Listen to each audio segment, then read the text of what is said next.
हा आपल्याला या ठिकाणी त्याच्यावर व्यक्त व्हावं लागेल।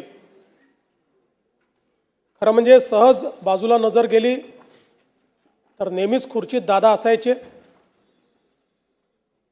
आणि सभागृहामध्ये तर सुरुवातीपासून तर रात्री उशिरापर्यंत कितीही काळ सभागृह चाललं तरी आपल्या जागी बसलेले दादा हे आपल्याला या ठिकाणी पाहायला मिळायचे।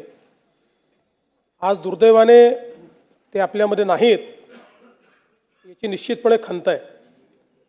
खरं तर यावर्षी दादांनी 12वा अर्थसंकल्प मांडला असता, पुढच्या वर्षी 13वा अर्थसंकल्प मांडून बॅरिस्टर शेषरावजी वानखेडे यांचा जो विक्रम आहे त्याची बरोबरी केली असती आणि कदाचित पुढच्या काळामध्ये महाराष्ट्राच्या इतिहासात सर्वाधिक अर्थसंकल्प मांडणारे अर्थमंत्री म्हणून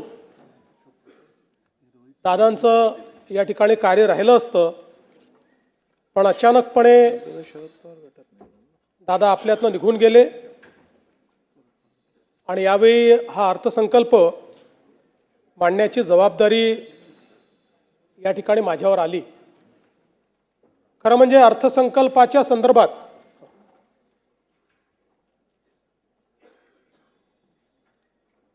आपल्या सर्वांनाच कल्पना आहे की कठोर निर्णय घ्यायचे असतील तर ते घ्यायला कधीही मागे पुढे न पाहणारे अजितदादा होते। पण त्याचवेळी वित्त विभागाने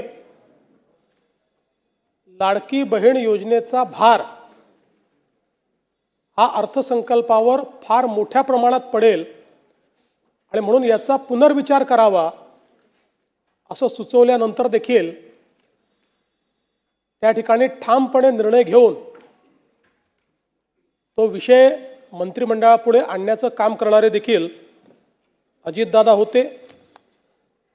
आणि आपल्या सगळ्यांना आठवतं की लाडकी बहीण योजनेनंतर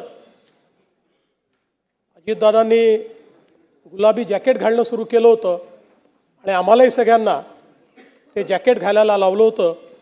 आता या सगळ्या गोष्टी केवळ आठवणींमध्ये आहेत आणि म्हणून मला असं वाटतं की संपूर्ण सभागृह अत्यंत या परिस्थितीमध्ये दुःखी आहे।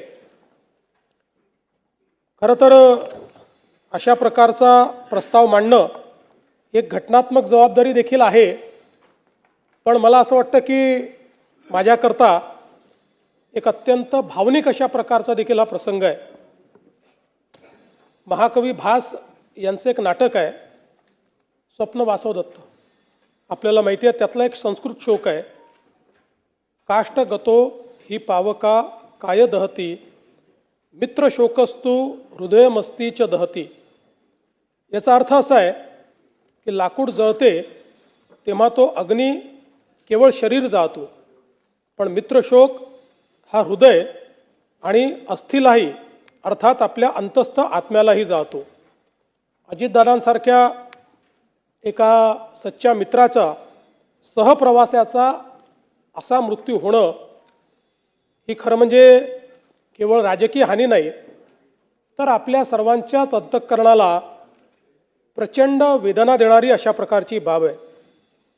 आपण असं म्हणतो की काही गोष्टींवर काळ केवळ हे औषध असतं, पण तरी देखील कितीही काळ गेला तरी काही वेदना या मात्र कमी होत नाहीत। अशा प्रकारची निश्चितपणे ही एक वेदना असणार आहे। आपण अनेक वेळा राजकीय नेत्यांच्या निधनानंतर पोकळी निर्माण झाली अशा प्रकारचं वक्तव्य करतो। खरं म्हणजे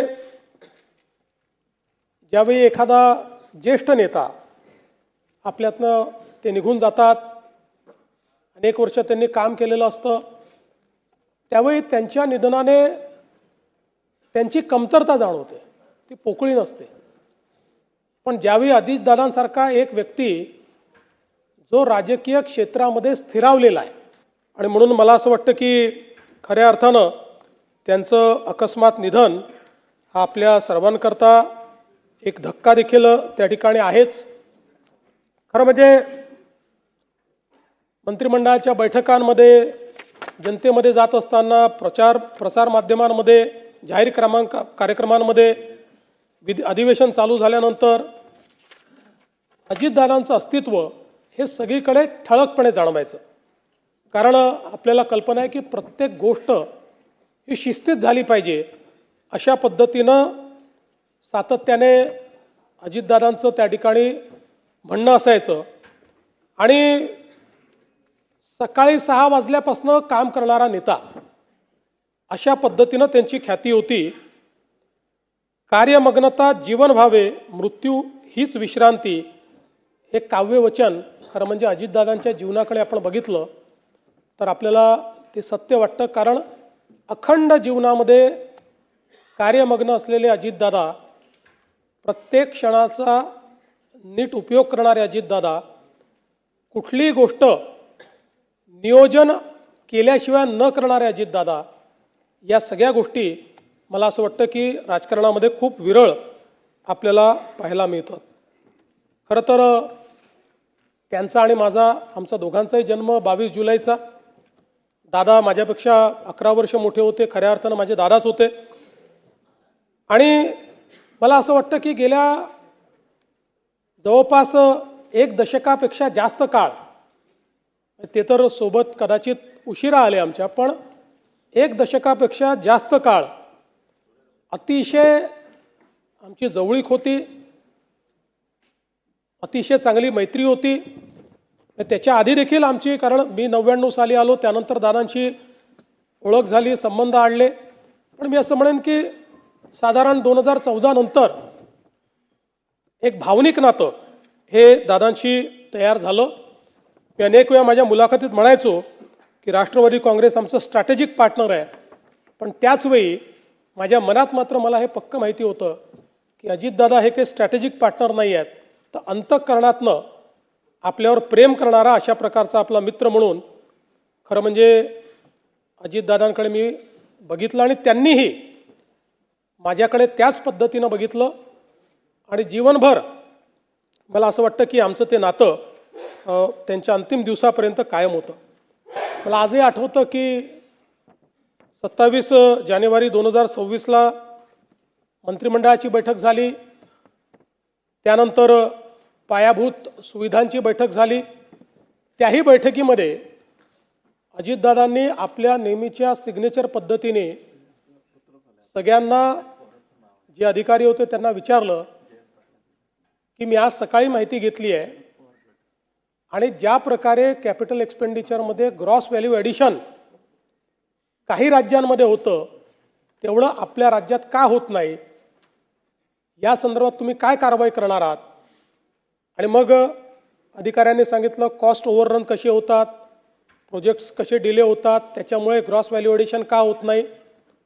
त्यानंतर मग सार्वजनिक बांधकाम विभागाचं एक प्रेझेंटेशन झालं, त्यात त्यांनी त्यांच्यावर 700 कोटी रुपयाची डिक्री ही जी न्यायालयाने केली होती ती कशी त्यांनी त्या ठिकाणी उच्च न्यायालय, सर्वोच्च न्यायालयातनं डिक्री त्या ठिकाणी कॅन्सल केली आणि ज्यांनी डिक्री आणली त्यांच्यावरच कसा फाईन झाला, अशा पद्धतीचं प्रेझेंटेशन केलं. त्यावर दादा गमतीने असं म्हणाले, पुढच्या वेळेसपासून असेच तुम्ही फक्त प्रस्ताव या ठिकाणी आणत जा. आणि ती सगळी बैठक आम्ही संपवली. त्यानंतर माझ्या अँटी चेंबरला आम्ही गेलो.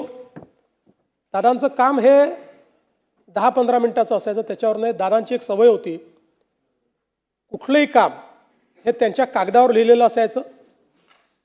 2-3 ओळींमध्ये काय बोलायचं हे लिहिलं असायचं आणि ते परफेक्ट तेवढंच आपल्या कामाचं दादा बोलायचे. त्यामुळे ते कामाचं एक 5-10 मिनटं झालं. त्यानंतर 30-40 मिनटं आम्ही वेगवेगळ्या विषयांवर, भविष्यात काय, बजेटमध्ये काय, अशा गप्पा मारल्या. जवळपास पाऊण एक तास आम्ही त्या ठिकाणी एकत्रित होतो.